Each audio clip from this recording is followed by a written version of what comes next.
कई मित्रों ने पूछा है कि कोविड होने पर हॉस्पिटल जाने से कैसे बचें और मैं और कब जाना चाहिए हॉस्पिटल। तो ये बहुत ही अच्छा प्रश्न है कि कोविड अभी ऐसी महामारी हो रखी है कि हॉस्पिटल में बहुत ज़्यादा भीड़ है और बार-बार ही सभी लोग यही बोल रहे हैं कि हॉस्पिटल सिर्फ उन लोगों के लिए रहने दिया जाए जो बहुत ही ज़रूरी है, जिन्हें जिन्हें हॉस्पिटल जाने की आवश्यकता है, जिनका हॉस्पिटल जाना बहुत और बहुत ज़रूरी है। तो यदि किसी को कोविड होता है तो एक सबसे पहला प्रोटोकॉल है आइसोलेशन का। तो उसे आइसोलेट हो जाना चाहिए, अपने आप को खुद को आइसोलेट कर लेना चाहिए। उसके बाद जो दूसरा प्रोटोकॉल है वो होता है कि आपका लंग्स में कितने इन्वॉल्वमेंट हैं। लंग्स इन्वॉल्वमेंट देखने के लिए सीटी स्कैन एक सबसे बेहतरीन तरीका अभी के समय में है, लेकिन कई लोगों को उसकी भी आवश्यकता नहीं होती। यदि हम कोविड का जांच और कोविड को इनिशियल फेजेस में पकड़ लेते हैं तो कोविड की दवाइयां हम घर पर ही खाएं तो बेहतर होती हैं। कोविड की कुछ एक दवाइयां चलती हैं, वो प्रोटोकॉल में, चूंकि ये वेब मीटिंग है इसलिए मैं बोल नहीं सकता हूं, अन्यथा ये कोविड के प्रोटोकॉल की दवाइयां सब जगह मालूम है, सभी लोगों को, सभी आपके क्लिनिशियंस जो प्रैक्टिस कर रहे हैं उनको पता है कि क्या दवाइयां खानी है। इसलिए कोविड को हमेशा होम आइसोलेशन से ठीक करना चाहिए। हमें कब तक ये सोचना चाहिए कि अभी चिंता का बात नहीं है। जो ऑक्सीमीटर, पल्स ऑक्सीमीटर होती है, उसमें SpO2 मेजरमेंट किया जाता है। SpO2 मेजरमेंट पल्स ऑक्सीमीटर में यदि 94 से ऊपर है तो वो नॉर्मल है। कोविड में मैं 90 तक को मैं कह रहा हूँ कि जिनको 90 भी हो रहा है वो होम आइसोलेशन से ही ठीक हो रहे हैं। लेकिन जब ये फिगर 90 से नीचे चला जाए, 85 हो, 86 हो, 80 हो, उससे कम हो, तो जितना ये कम हो रहा है उतना ही आपको अस्पताल जाने की आवश्यकता है, उतना ही आपको रेमडेसिविर की इंजेक्शन और टोसिलीजुमैब, जिन चीज़ों का लोगों ने फालतू का इतना बड़ा मुद्दा बना दिया है। आधे से ज़्यादा जनता को तो चाहिए ही नहीं टोसिलीजुमैब, आधे से ज़्यादा जनता को तो चाहिए ही नहीं रेमडेसिविर। ब्लैक मार्केटिंग क्यों हो रहा है? क्योंकि ना सिर्फ कोरोना के पॉजिटिव लोग, कोरोना के नेगेटिव लोग भी सोच रहे हैं कि मैं रेमडेसिविर खरीद के अपने पास रख लूँ और टोस्लीजुमैब खरीद के अपने पास रख लूँ। तो इस वजह से ब्लैक मार्केटिंग हो रही है। यदि आप अपने डॉक्टर पर भरोसा करें, अपने स्वास्थ्य कर्मी पर भरोसा रखें, जब उन्होंने जैसे आपको एडवाइस दें उसको फॉलो करिए। 10 डॉक्टर को मत फॉलो करिए, ये एक इंडिया का प्रोटोकॉल हो गया है। मैं देखता हूँ, मैं मरीजों से, कई मरीज मेरे पास ऐसे भी आते हैं जो पूछते हैं वो डॉक्टर साहब ने ये बोला है, आप क्या कहते हो? अरे भैया, हम सब एक ही चीज पढ़ते हैं, एक ही चीज करते हैं, मैं कोई भगवान थोड़ी ना कुछ और कह दूंगा, या मेरे कहे हुए बात को कोई और थोड़ी, दूसरा कोई भगवान थोड़ी है कि कुछ और कह देगा। 19-20 का फर्क होता है डॉक्टरों में, बेसिक प्रोटोकॉल बिल्कुल सेम होता है। कोविड का बेसिक प्रोटोकॉल में टैबलेट आइवरमेक्टिन, अजिथ्रल 500 ऐसे करके कुछ दवाइयां हैं, वो चलानी रहती हैं। वो खुद से दवाइयां ना खाएं। कोविड पॉजिटिव होने पर मोहल्ला क्लिनिक है, टेली क्लिनिक है, या कोई भी जानकार डॉक्टर हो उससे आप संपर्क करें। और यदि आपका SpO2 मेंटेन्ड है तो आपको सिर्फ और सिर्फ होम आइसोलेशन ही करना है। एक और चीज बहुत छोटी सी है लेकिन मैं लोगों तक ये बात पहुंचाना चाहूंगा।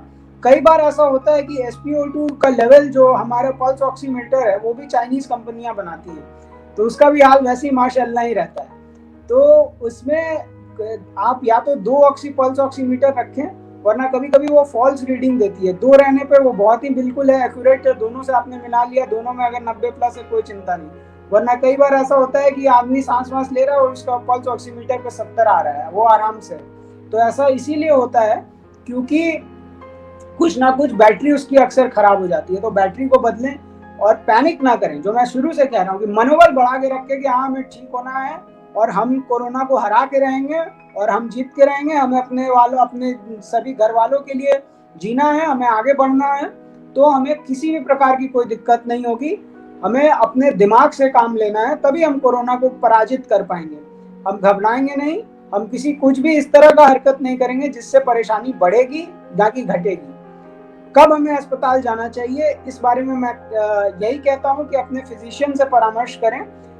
अस्पताल जाने का सबसे पहला केस तभी होगा जब आपका SpO2 कम हो रहा है, आपको सांस लेने में दिक्कत हो रही है, आपका बुखार कम ही नहीं रहा है, आप डोलो 650 या पैरासीटामोल की गोली आप खा रहे हैं फिर भी आपका बुखार 102 से कम नहीं हो रहा है, या आपके ब्लड के जो कोविड के प्रोटोकॉल होते हैं, इंटरल्यूकिन 6 नाम का एक जांच होता है खून का, वो सारे आपके बिल्कुल बढ़े हुए आ रहे हैं। ऐसे में कोविड 19 के जो मरीज हैं उनको अस्पताल की आवश्यकता, आईसीयू की आवश्यकता, वेंटिलेटर की आवश्यकता तक हो सकती है। ऐसा क्यों हो रहा है?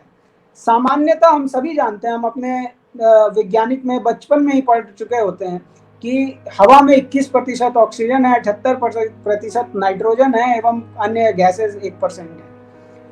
हमें नॉर्मली जो ऑक्सीजन होता है वो उस 21% में हमें सबको मिल रहा है, सभी काम कर रहे हैं, सबका सर। लेकिन कोविड में हमें 99% ऑक्सीजन की आवश्यकता होती है, ऐसी हवा की आवश्यकता होती है जो 99% ऑक्सीजन ही हो, जिसको कॉन्सेंट्रेटेड ऑक्सीजन कहते हैं।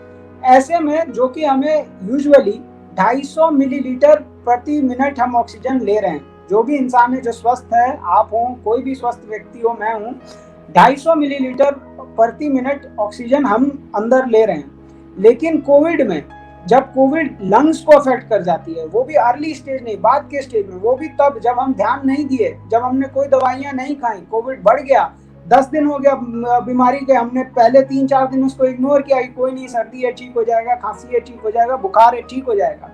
जब कोविड लंग्स को अफेक्ट कर देता है तो हमें वही 250 मिलीलीटर के बदले 4 से 5 लीटर ऑक्सीजन प्रति मिनट की आवश्यकता हो जाती है।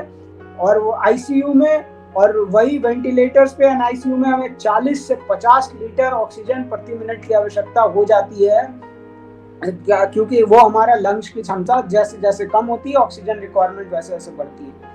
मैंने ये भी देखा है कि कई सारे ऐसे मरीज हैं जिनको कोविड हुआ ही है और वो अपने आप को ऑक्सीजन पे रख रहे हैं, जिनका एसपीओ2 ठीक है। ऐसा बिल्कुल ना करें, ये बहुत खतरनाक है। एक बॉडी में इनर्शिया हो जाती है, बॉडी को फिर उसकी उसी तरह की हवा की जरूरत होने लगती है। जब जरूरत होगी डॉक्टर से परामर्श करें, डॉक्टरों के कहने के बाद ही ऑक्सीजन सिलेंडर और ऑक्सीजन का मास्क लगाएं। एक पैनिकी मोड मैंने देखा है कई मरीजों में, जो ऐसा करते हैं लोग कि कोविड हुआ नहीं है, 95% एसपीओ2 है, वो ऑक्सीजन का पंप सिलेंडर लगा करके बैठा हुआ है। अरे क्या मूर्खता है ये!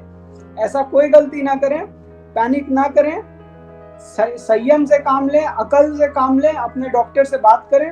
90 से नीचे वाले आराम से 90 से ऊपर वाले आराम से घर में होम आइसोलेट होकर रहें, दवाइयां खाएं।